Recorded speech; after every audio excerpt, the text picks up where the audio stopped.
Hey, how's it going guys? It's Nate here. And Skyrim is a game with dozens of rare or otherwise unique items for the player to get their hands on. Armors forged from the fires of oblivion, legendary swords having belonged to kings that can kill an enemy in a single stroke. However, while such objects are certainly rare, they're just quite frankly so powerful that most players make a point of acquiring them, and they've become quite popular, sort of making them less rare than anything.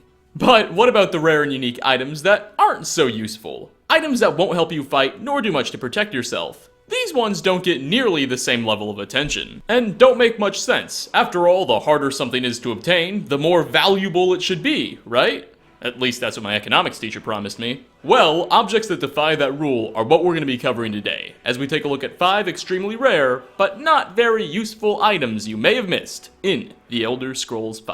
Starting off, we have the Firebrand wine case. This strange physics-defined box has a weight of 6 and value of 0 gold. And it's exactly what it sounds like. A case carrying various bottles of Firebrand wine. When lifted up and moved about, the bottles will stay in place, never moving or falling out of the crate, almost as if they were superglued inside. The Firebrand wine case can be found in 2 locations throughout the game. One will spawn in Solitude's Temple of the Divines near a bed, and another will spawn in Solitude's Blue Palace during the Thieves Guild quest Scoundrel's Folly, where you must steal the case and use it to bribe another character. That said, you never get the case you used for that quest back, so really the Temple of the Divines is the only place you can go to get and keep this item. Now, you may be asking, wait, what is Firebrand wine anyway, and how come I've never heard of it? Well, it's evidently a special type of exotic wine. However, as far as I can tell, individual drinkable bottles of the beverage don't spawn in the game. Just the wine cases that obviously can't be consumed. Adding some strangeness to this all is that individual Firebrand wine bottles that can be drunk do exist in the game's files, and can be spawned in through the console. However, just don't seem to spawn in through normal gameplay. But regardless, the lousy wine boxes we are stuck with do have a unique mesh and texture, so that's good enough for me to decorate with and be happy, I suppose. Next on our list, while we're still talking about fine wines, Delic Brandy is a brandy that stems from, well, you guessed it, Syrah. It's been featured in both The Elder Scrolls III Morrowind and The Elder Scrolls IV Oblivion, and was known for being rather expensive. Well, in The Elder Scrolls V, Delic Brandy does make a reappearance, although it is extremely hard to come by. In the vanilla game, the only way to acquire the beverage was through a random encounter with an NPC named Plottis Caravane and his wife. The couple will randomly spawn in on roads, and they're on their way to the wedding of Vittoria Vici in Solitude. Well, should you murder Plottis to death, you'll find that he carries the only existing bottle of Delic Brandy, at least within Skyrim, in his inventory. That is the only possible way you can obtain Delic Brandy in vanilla Skyrim.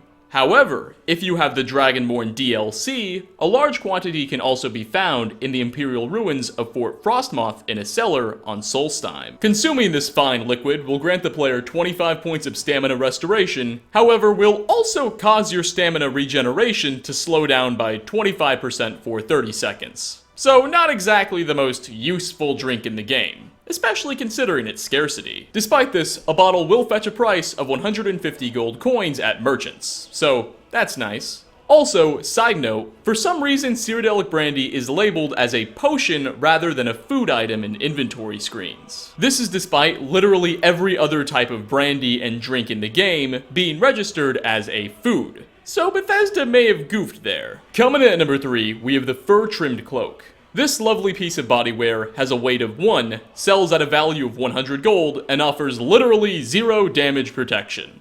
However, despite its inherent lack of practicality, this attire is extremely difficult to come by, as it's only worn by 3 NPCs. The Jarl of Winterhold, the Jarl of Morthal, and Bryling, one of Solitude's Thanes. The cloak will not spawn in anywhere else. Now, the jacket has a somewhat unique appearance, as it employs the exact same mesh and model as Ulfric's special cloak. However, does have an entirely independent color scheme, making it different. There's only one way to get your hands on this item, as the 3 characters it spawns in on are all flagged as essential, and therefore cannot be killed or have it pickpocketed off of them. That said, Bryleen, the Thane of Solitude, will have her essential status removed after the completion of the Dark Brotherhood quest, Bound Until Death, during which the player assassinates the Emperor's cousin, Vittoria Vici, you might remember her, on her wedding day in Solitude. After this quest has been successfully completed, Bryleen will no longer be essential, and can be murdered to death for her outfit. Or you can use the appropriate pickpocketing perks to simply take it without a fight, if you're more of a pacifist. Once you've gone through all that effort, you'll be the proud owner of the only obtainable fur-trimmed cloak in the game.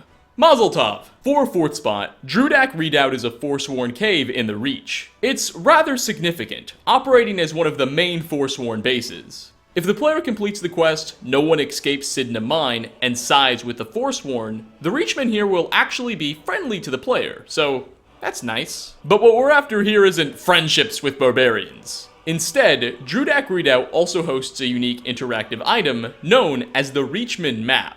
It boasts a custom model and texture, and interacting with it will cause the map to disappear, but will reveal the locations of a handful of Forsworn holdouts on the player's map. That said, what I found rather frustrating is that by the time you're able to clear out Drudak Redoubt, or sided with the Forsworn at Sidna Mine to gain their approval, chances are you've already found most of the locations this map discovers. Likewise, it doesn't even reveal all of their encampments, just a few. Furthermore, Bethesda doesn't do anything to point out that this object even exists. It's just meant to be a pleasant surprise, I suppose, for players who took the time to loot the area. It is worth noting that there does exist another map-like item in-game, called the Dragon Burial Mound map, that you're given in the main questline. However, interacting with it won't automatically reveal the locations for you the same way. You'll have to read it for yourself, like a peasant. And finally, last on our list, is Double Distilled Skooma. This is a unique type of skooma that exclusively spawns in behind some boxes at the new Nissus Corner Club in Windhelm. The potion is used in the miscellaneous fetch quest, Some Light Theft, where the player must steal a bottle of the drug and give it to an Argonian addict on the city's docks. Double Distilled Skooma will spawn in before the quest, however, and you can pick it up. But until you've completed the mission, you won't be able to drop the bottle or consume it, as it will still be registered as a quest item. However, once Some Light Theft has been completed, you can kill/pickpocket the Argonian and take the skooma from him. Or simply wait a while, as every few days, a new bottle will spawn in back at the Corner Club. Double Distilled Skooma sells for 44 gold, weighs half a point, and will restore 50 points of stamina when drunk.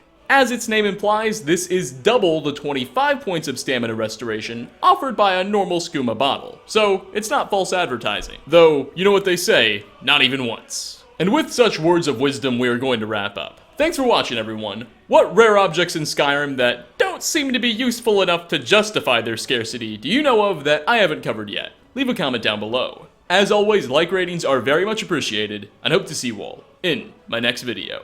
Peace out, everyone.